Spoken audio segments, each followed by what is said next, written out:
রমজান থেকেই নিত্যপণ্যের দাম বৃদ্ধির সূচক এখনও ঊর্ধ্বমুখী। আর বাজেট ঘোষণার আগে বেশ কিছু পণ্যের দাম বেড়েছে মাত্রাতিরিক্ত হারে।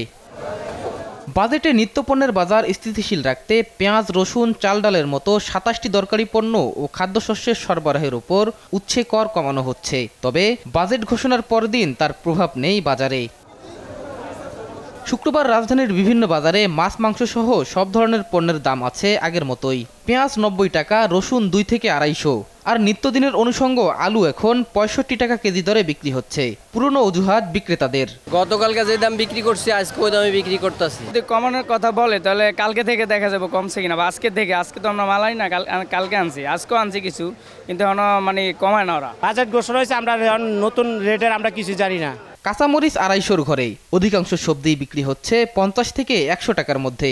টমেটো ও বরবটি ছুঁয়েছে শতকের ঘর, কচুরমুখীও ১০০, করলা ৬০, ঢেঁড়স ৫০, বেগুন ৮০ টাকা। বাজেটের ইম্প্যাক্ট আসে নাই, এরা আদৌ জানে কিনা জানি না, কিন্তু একই প্রাইস সেম। কি কমাইছে কি বাড়াইছে, কিন্তু মাছের দাম অনেক। এদিকে আসন্ন ঈদুল আজহাকে ঘিরে আরেক দফা বেড়েছে মশলা জাতীয় পণ্যের দাম। অযৌক্তিক এমন দাম বৃদ্ধিতে আয় ব্যয়ের সমীকরণ মেলাতে না পেরে ক্ষুব্ধ ক্রেতা। বাজেট ঘোষণার পূর্বে থেকেই শুরু করে দেয় বাজারে দ্রব্যমূল্য ঊর্ধ্বগতি করার জন্য। এরা একটা চক্রের সৃষ্টি থাকে আলাদা, মানে সপ্তাহ গেলেই বেড়ে যায় সব জিনিসের দামপত্র।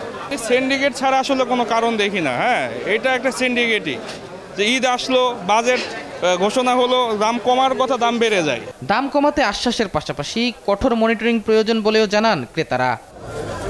শাহেদুজ্জামান সাকিব, দেশ টিভি, ঢাকা।